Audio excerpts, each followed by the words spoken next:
እንኳን ደስ አላችሁ፣ እንኳን ደስ አላችሁ፣ እንኳን ደስ አላችሁ። ሩታና አብርሽ እንግዲህ ሊታረቁ ነው ማለት ነው። በመጀመሪያ እንግዲህ ሰላምታዬን አልረሳሁም። አሰላሙ አሌይኩም ወራህመቱላሂ ወበረካቱ። ሰላምታዬ በያላችሁበት የዓለም ዳርቻ ይድረስ እላለሁኝ።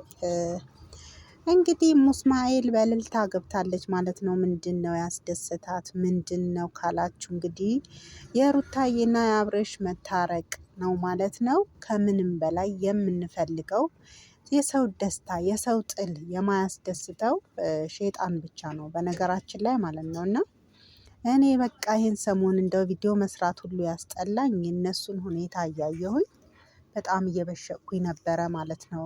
ሩታን ተይ ተይ ተይ ተይ ብለን ስንመክራት እምቢ ብላ አብርሽን እየገፋች ወደ ልጅቷ እያስጠጋችላት ነበረ ማለት ነው። ግን ይሄ ነገር ለምን ብዬ ሁሌ ጥያቄ እየፈጠርኩኝ ባክሽን ሩታ፣ ባክሽን ሩታ፣ ባክሽን እያልኩኝ ደከመኝ ማለት ነው። ደከመኝ በቃ። እና ለምን በዚህ ልክ ሰው እንዴት የራሱን ልጁ ማስተካከልም ማራቅም የምንችለው እኛ ራሳችን ነን አይደል እንዴ? ሴቶች ደግሞ በዚህ በኩል በጣም ጥበበኞች ነን እና ማራቅም እንችላለን፣ ማቅረብም እንችላለን። ደግሞ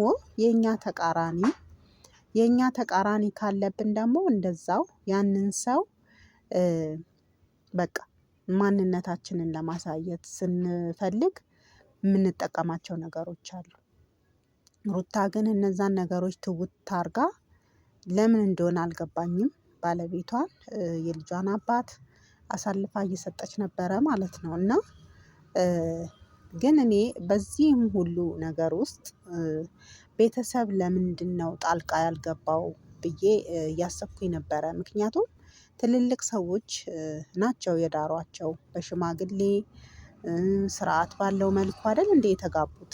ስለዚህ እዚህ ነገር ላይ ሁሉ እስከሚደርሱ እኔ አንዳንዴ ድራማ ነው እንዴ በቃ ይሄ ነገር ድራማ ነው እንድል እያደረገኝ የነበረው ምንድን ነው ትልልቅ ሰዎች አለመግባታቸው፣ በእነሱ ትዳር ለማስታረቅ አለመሞከራቸው፣ አብርሽን ተው ሩታንም ተው አለማለታቸው አንዳንድ ጊዜ ይሄ ነገር ድራማ ይሆን እንዴ የሚል ነገር ይፈጥርብኝ ነበረ ማለት ነው። ግን ዛሬ ደግሞ እንግዲህ እስከ ዛሬ ጥያቄ የነበረውን ነገሬን መልስ እያገኘ ይመስለኛል። እሱም ምንድን ነው እንግዲህ ጋሽዬ ለማስታረቅ መንገድ መጀመራቸው ነው ማለት ነው። እና እነሱ በመሃላቸው ከገቡ ሩታም አታሳፍራቸውም። ምክንያቱም ከዚህ በፊት ስንት ጊዜ ተጣልተው ስንቴ ደግሞ ታርቀዋል ማለት ነው። አሁን እንደውም በዚህ ሰዓት በመሃላቸው የሚያስተሳስር ነገር ኑሮ የልጅ አባት የልጅ እናት ሆነው ይቅርና ማለት ነው። ከዚህም በፊትም በጣም ብዙ ነገሮች ሆነው ተጣልተው የሆነ በቃ መጥፎ ደረጃ ላይ ናቸው። ከዚህ በኋላ አይታረቁም። ውይ በቃ ተለያይተዋል ብለን ሳንጨርስ የታረቁበት አጋጣሚ ብዙ አለ። እና አሁንም ቢሆን ይሄ የማይሆንበት ምንም ምክንያት የለም። እንደውም ከዛ በበለጠ የመታረቅ እድላቸው በጣም ቅርብ ነው ብዬ ነው የማስበው እንደኔ። እና ውድ ቤተሰቦቼ በዚህ አጋጣሚ እንኳን ደስ አላችሁ ብዬ ለማለት እወዳለሁኝ። ምክንያቱም እኛ የዩቲዩብ ተከታታዮቻቸው ስለ እነሱ እንጨነቃለን፣ እናስባለን። የሆነ ኮሜንት ላይ ገብቼ ሳይ ስጸልይ ነበረ እንዲታረቁ የምትል ኮሜንት አይቻለሁ ማለት ነው። እና የዚህን ያህል ነው በቃ እኛ የራሳችንን ኑሮ መኖር ትተን ለሰው ለእናንተ መጨነቅ የጀመርንበት ሰዓት ነው ያለው። በተለይ የማዳም ቅመሞች በጣም ብዙ ውለታችን ያልታወቀልን ባለውለታዎች ነን ማለት ነው። እና በዚህ አጋጣሚ እኔ ለማዳም ቅመሞች ትልቅ ክብር አለኝ ማለት ነው። ምክንያቱም እኔም ያለፍኩበት ስለሆነ ማለት ነው። እና ውድ የቻናሌ ቤተሰቦች ስለ ሁሉም ነገር እንግዲህ አልሐምዱሊላህ እያልን መታረቃቸው አስደስቶናል። የእነሱ ትዳር መበጥበጥ ለእኛ ምንም አይጠቅመንም። ሼጣን ነው ሰው ሲጣላ ሰላሙን ሲያጣ ሲዋደድ የማይወደው።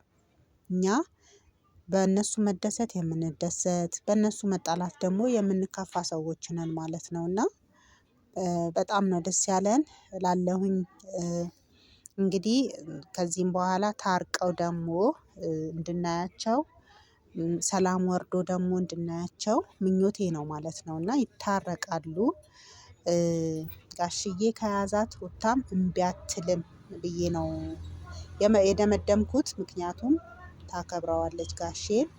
ስለዚህ ታርቀው ደግሞ ደስ ብሏቸው መጥተው እኛንም እንደሚያስደስቱን ይሄ የሀዘን ፊትሽ ሩታዬ የሀዘን ፊት ያው እንግዲህ ደብዳቤውን እያነበበች ነገሩን እንትን ስትል የተሰማት ነው ማለት ነው። እና ለማንኛውም ይሄ ፊት በደስታ ፈክቶ ስትስቂ ደግሞ ለማየት ያብቃን ብዬ አስባለሁ ሩታዬ። ስለ ሁሉም ነገር ግን ሶብርሽ በጣም ያስፈልጋል ትዕግስተኛ መሆን አለብሽ። ተናደሽ ምንም አታመጭም ራስሽን ከመጉዳት ውጪ ማለት ነው። ስለዚህ ይሄን ነው የምልሽ ውድ እህቴ ሰላማችሁ ብዝት